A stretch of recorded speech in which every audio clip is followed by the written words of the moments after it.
Okay, so time again, gun rights advocates such as myself have pointed out it doesn't matter how restrictive your gun laws are, how many hoops gun owners have to jump through to remain law-abiding gun owners. The gun controllers will never be satisfied.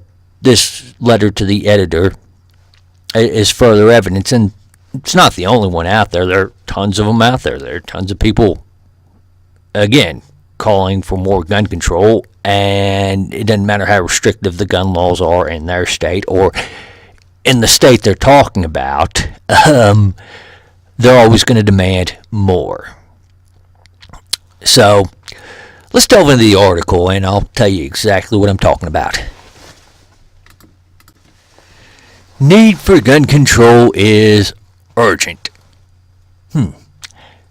This week, we yet again have to hear of another senseless shooting. The location this time around was a bar in Thousand Oaks, California. Right there, when he said bar, it's a gun-free zone. In Thousand Oaks, California, you mean the state that has all the gun laws that are being proposed at the national level and more? They have, quote, universal background checks, quote, assault weapons bans. They have red flag laws. They have a 10-day waiting period. They have registration on both handguns and long guns. If you're a manufacturer and you want to sell a new model in the state of California, you have to get it approved by the California government. Concealed carry laws are restrictive there for the most part. Some counties, they're more likely to issue you a concealed carry permit than others. But in that state, it's a may issue state, and in many of those counties, that may issue translates to no issue. You have all these gun laws, and still that didn't stop that mass shooting.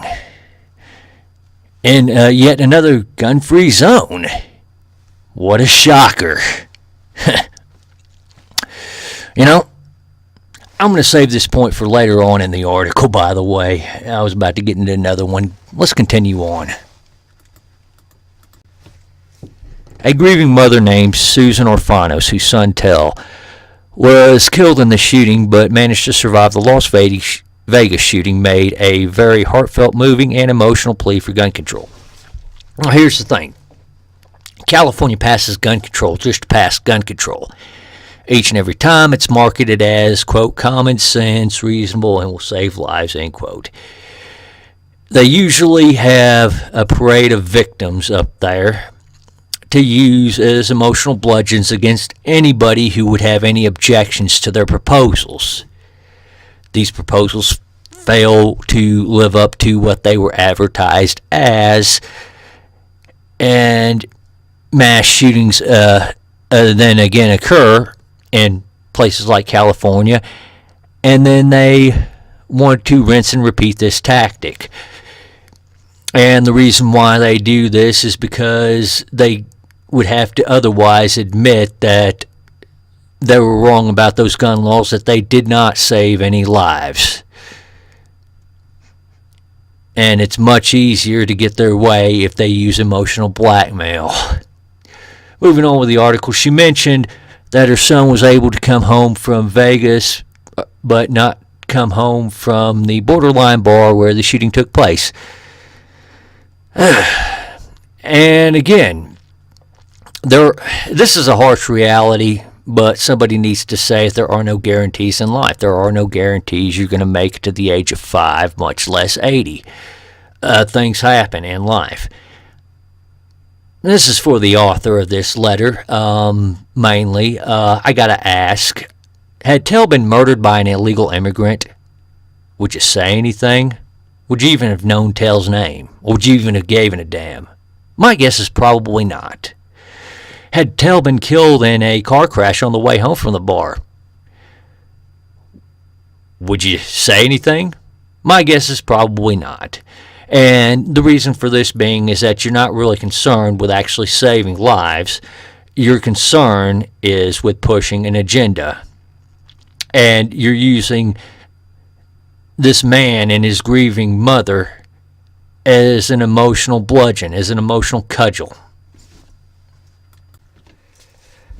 After stating the facts, though the author of the letter failed to mention any of the facts that Miss Orfanos might have stated, Miss Orfanos went on to say, I don't want prayers, I don't want thoughts, I want gun control, and I hope to God nobody else sends me any more prayers, I want gun control.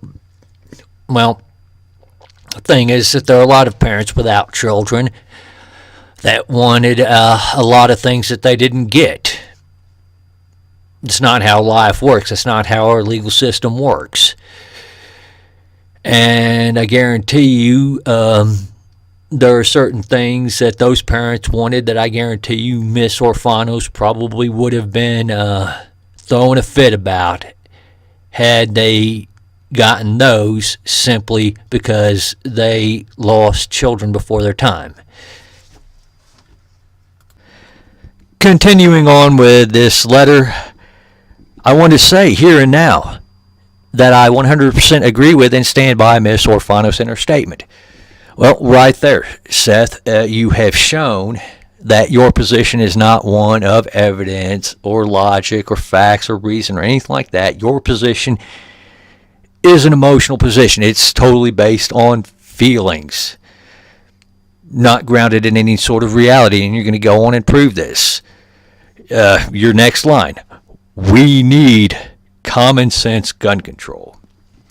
Oh, gee, what were all those laws that got passed in California over the last, 4 decades? Each and every time they were all advertised as, quote, common sense gun laws that would save lives, and yet have failed to do so. And then your go-to response to this, is always, we need more common sense gun control. This is your talking point, and you wonder why gun rights advocates are pretty much fed up with this. We're pretty much fed up with always giving you guys what you want. It's never enough. It never does what you guys say it's going to do. We knew it wasn't going to do that in the first place. That's why we argued against it. These shootings should have stopped yesterday. Well, again, you got to think, well, why is that, Seth?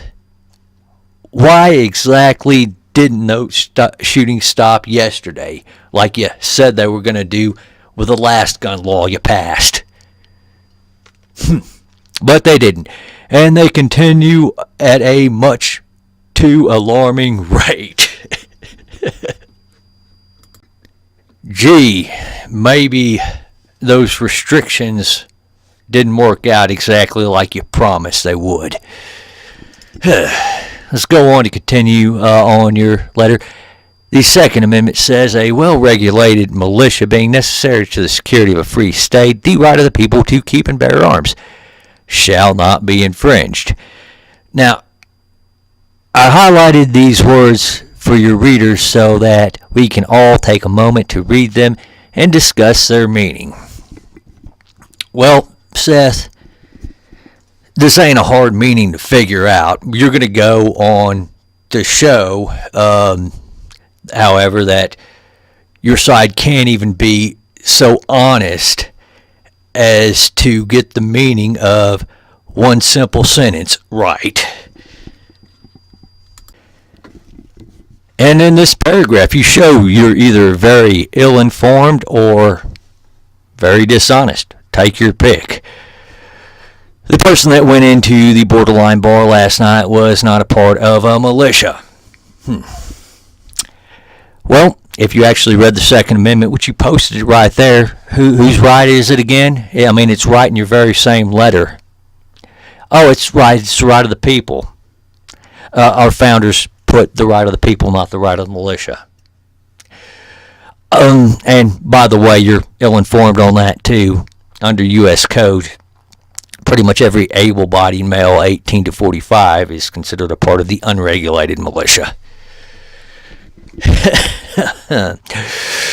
He was clearly not regulated. Again, I know where you're getting at with that. The term well-regulated in those days didn't have anything to do with government restrictions or government rules. It had to do more with functioning. when the founders said a well-regulated militia, they meant a properly functioning militia, being necessary to the security of the free state. Shoot, I had to pause that there for a second. The next part of the sentence, and his goal was not providing security. Well, no shit. Guess what your gun laws did in California? They ensured that nobody there would be able to provide security. You know, he simply just ignored your stupid gun laws. Probably was carrying without a license. Probably just walked right into that gun-free zone and shot that place up.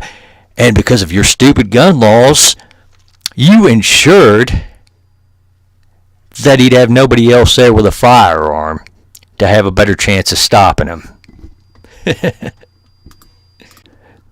Continuing on, this was an unstable individual whose goal was to kill and strike fear into the hearts and minds of those affected and those who heard about this tragic and senseless episode. And guess what? Your gun laws helped him do that more successfully. Your gun laws ensured that there probably wasn't going to be a concealed carrier around for miles, and that they weren't allowed in that bar anyway. So, yeah, even if there was a concealed carrier around, they weren't going to have their pistol on them in that bar anyway. Good job, idiot. If we cannot keep our emotions in check and regulated, it's funny because, you know, you're wanting to pass gun laws. You want more gun control based on an emotional plea, and you have the gall to sit there in the same letter and talk about keeping emotions in check and regulated. Yeah, Pot, care to tell the kettle how black he is again, man? Yeah. Or if we abuse the privilege to own a gun, no, sorry, dude, it's a right. Perhaps it's time we take a look at whether the Second Amendment is really working. Yeah, it's kind of funny how you say that. I mean, all the double think in that statement right there. Yeah, it says in the Second Amendment it's a right, and then you use privilege, but then you acknowledge that the Second Amendment protects a right to keep and bear arms, and you're asking if it's really working. Well, I gotta ask with this one, maybe it's time we take a second look at whether or not these stupid gun laws are working. How about that? You know, like this pretty much no-issue concealed carry restrictions that they have in many counties of California, to include this one. You know, maybe it's time to look at that and maybe decide that this may issue concealed carry. It just ain't working out.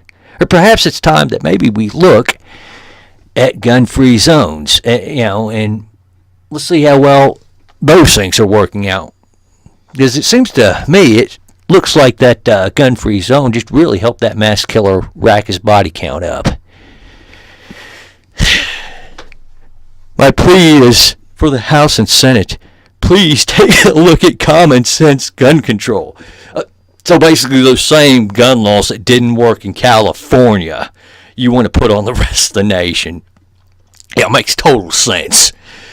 And don't make another Susan or Fanos have to go through this.